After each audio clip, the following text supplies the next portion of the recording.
کیا تمہیں دوسرے ملکوں میں ہمارے دیس کا بھی کوئی آدمی ملا؟ اپنے سفر میں تم نے ہمارے جیسے پہاڑ بھی کہیں دیکھے؟ وطن سے دور کبھی تمہیں اپنا گھر بھی یاد آتا تھا؟ اپنے گاؤں کا بھی خیال آتا تھا؟ کیا بیرونی ملکوں میں رہنے والے ہمارے بارے میں بھی کچھ جانتے ہیں؟ کیا انہیں معلوم ہے کہ ہم بھی ان کی دنیا کا ایک حصہ ہیں؟ میں جواب دیتا ہوں، بات یہ ہے کہ جب ہم ہی اپنے بارے میں ٹھیک ٹھاک نہیں جانتے تو دوسرے کیسے جانیں گے؟ ہماری تعداد لگ بھگ 10 لاکھ ہے اور یہ سارے ہی لوگ چاروں طرف سے داغستان کی پہاڑیوں میں گرے ہوئے ہیں۔ ہم 10 لاکھ لوگ ہیں اور 40 مختلف زبانیں بولتے ہیں۔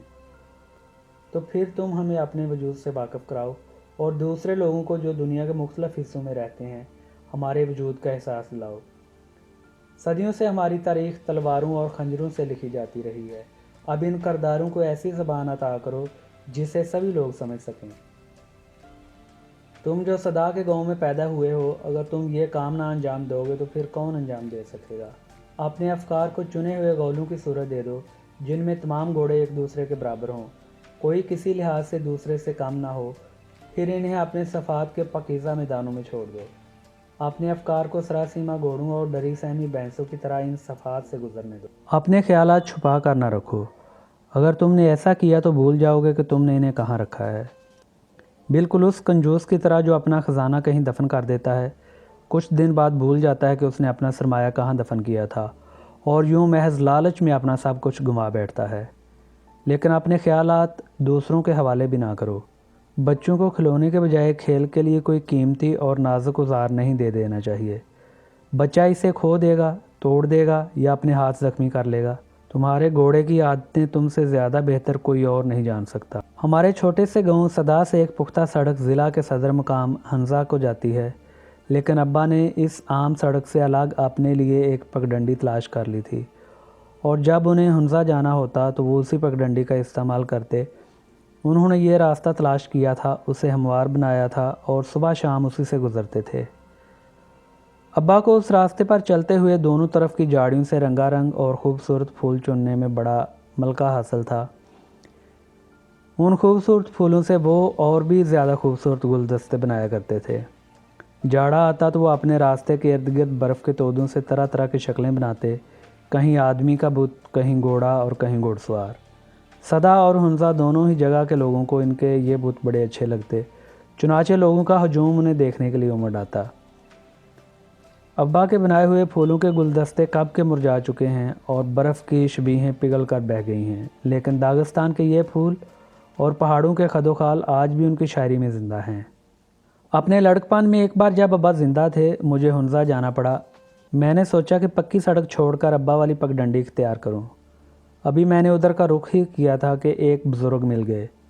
انہوں نے مجھے روک دیا اور کہنے لگے، باپ کے بنائے راستے پر مت چلو، اپنی راہ خود نکالو۔ میں نے ان کی یہ ہدایت مان لی اور ایک نئے راستے کی تلاش شروع کر دی۔ میرے نغموں کا یہ راستہ طویل بھی رہا ہے اور دشوار گزار بھی، لیکن میں آج بھی اسی راستے پر چل رہا ہوں اور خود اپنے گلدستے کے لیے پھول جمع کرتا جا رہا ہوں۔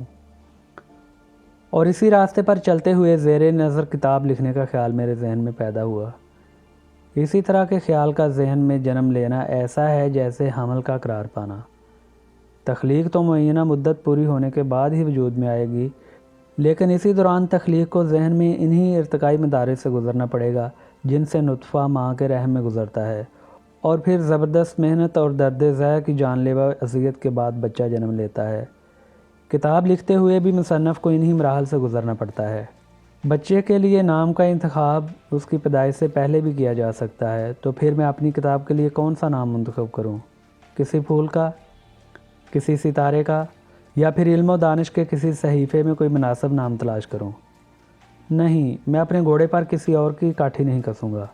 کہیں اور سے لیا ہوا نام عرفیت یا لقب تو ہو سکتا ہے، اصل نام نہیں ہو سکتا۔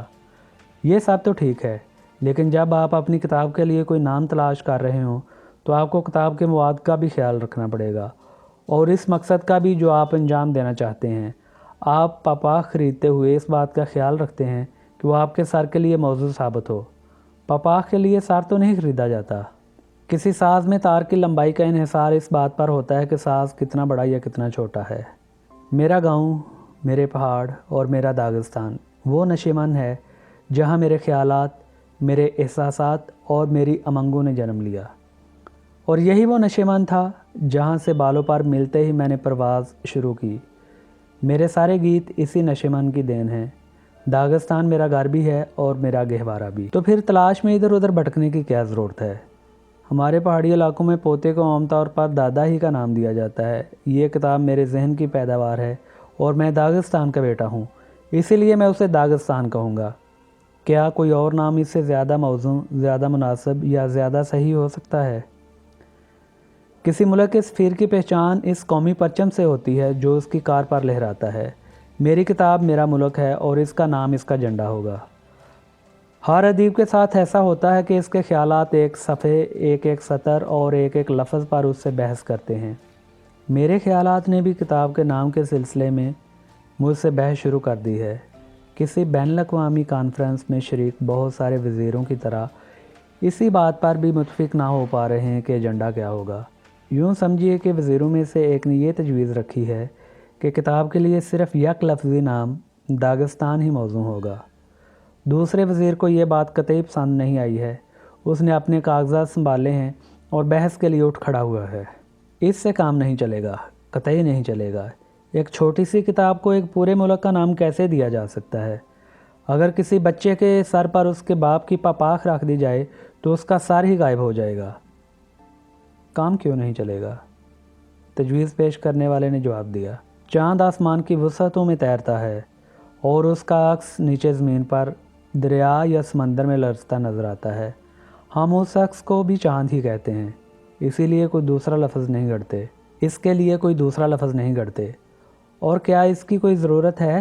مجھے وہ کہانی یاد ہے جس میں ایک چالاک لومڑی نے خونخوار بھیڑیے کو چاند کا عکس دکھا کر کہا تھا کہ وہ دیکھو چربی کا ایک ٹکڑا وہاں پڑا ہے، اور بیوقوف بھیڑیے نے اس ٹکڑے کی طلب میں دریا میں چھلانگ لگا دی تھی، لیکن یہ تو لومڑی کی مکاری اور دغا بازی تھی۔ پھر بھی اس سے کام نہیں چلے گا، قطعی نہیں چلے گا۔ تجویز کی مخالفت کرنے والا وزیر اپنی بات پر اڑا رہا۔ اس میں پہاڑ ہیں، دریا ہیں، گھاٹیاں ہیں، آبشار اور جھرنے ہیں، اور یہی نہیں سمندر بھی اسی میں شامل ہیں۔ جب بھی میں داغستان کا لفظ سنتا ہوں تو میری نگاہوں میں فوراً ایک نقشہ ابھر آتا ہے۔ قطعی نہیں، میں بیچ میں بول پڑتا ہوں۔ داغستان سے میرا دل لبریز ہے، اور میرا دل قطعی کوئی جغرافیائی نقشہ نہیں ہے۔ میرا جو داغستان ہے اس کی نہ کوئی جغرافیائی سرحد ہے اور نہ کسی اور طرح کی کوئی حد بندی۔ میرا داغستان صدیوں کا کوئی ہموار تسلسل بھی نہیں۔ اگر میں اپنی کتاب لکھنے میں کامیاب ہو گیا تو یہ داغستان کی کوئی گائیڈ بک نہیں ہوگی۔ میں ساری صدیوں کو ایک دوسرے میں گڈ مڈ کر دوں گا اور پھر اس کی تاریخ کا نچوڑ، وہاں کے عوام کی اصل روح اور داغستان کا جوہر نکال کر لوگوں کے سامنے پیش کروں گا۔ یہ سمجھا جا سکتا ہے کہ داغستان ہر داغستانی کے لیے ایک ہی مطلب اور ایک ہی مفہوم رکھتا ہے، لیکن ہر داغستانی کی نگاہوں میں اس کے اپنے داغستان کی تصویر الگ ہوتی ہے۔ میرا بھی اپنا ایک داغستان ہے، صرف وہ داغستان جو میں دیکھتا ہوں اور جانتا ہوں۔ اس کا تانا بانا ہر اس چیز سے بنایا گیا ہے جس کا تجربہ مجھے اور ماضی اور حال کے ہر داغستانی کو ہوا ہے۔ اس کے نغموں اور دریاؤں سے، اس کی کہاوتوں اور چٹانوں سے، عقابوں اور نالوں سے، راہوں اور حتیٰ کہ ان بعض گشتوں سے جو پہاڑوں میں گونجتی ہیں۔ کسلاودسک صحت گاہ کے ایک کمرے میں ہم دو آدمی مقیم ہیں، ایک میں ہوں اور دوسرا ازبک قوم کا آدمی۔ صبح کو جب سورج نکلتا ہے یا شام کا جب شفق کا رنگ بکھرتا ہے تو ہمارے کمرے کی کھڑکی سے کوہ البرز کی دو چوٹیاں نظر آتی ہیں۔ مجھے یوں لگتا ہے جیسے یہ دونوں چوٹیاں ان دو نڈر دوستوں کے مونڈے ہوئے رن میں زخمی سروں کی طرح ہیں جو شامیل کے مرید تھے۔ اچانک میرا ساتھی بول اٹھتا ہے، ان دونوں چوٹیوں کو دیکھ کر مجھے بخارا کے اس معمر بزرگ کا خیال آ جاتا ہے جس کے سر کے بال بالکل سفید ہو چکے تھے اور وہ دو تشتریوں میں پلاؤ لیے کسی طرف جا رہا تھا، لیکن اپنے سامنے پھیلی ہوئی وادی میں صبح کا سہانا منظر دیکھ کر اس قدر محو ہوا کہ اسی جگہ جم کر کھڑا ہو گیا۔ کلکتہ کی سیاحت کے دوران میں ربندر ناتھ ٹیگور کے گھر بھی گیا۔ وہاں مجھے ایک ایسے پرندے کی تصویر نظر آئی جس کا کبھی کوئی وجود ہی نہ رہا ہوگا۔ یہ تو ٹیگور کی روح میں پیدا ہوا اور اس کی دنیا وہیں تک محدود رہی۔ یہ ان کی قوت تخیل کا کرشمہ تھا، لیکن اگر انہوں نے دنیا میں سچ مچ کے پرندے نہ دیکھے ہوتے تو یقین مانیے وہ اس عجیب و غریب پرندے کی تخلیق سے بھی قاصر رہتے۔ میرے پاس بھی ایک ایسا ہی عجیب و غریب پرندہ ہے، یہ ہے میرا داغستان، اور اسی لیے زیادہ موزوں یہ ہوگا کہ میں اپنی کتاب کا نام رکھوں میرا داغستان۔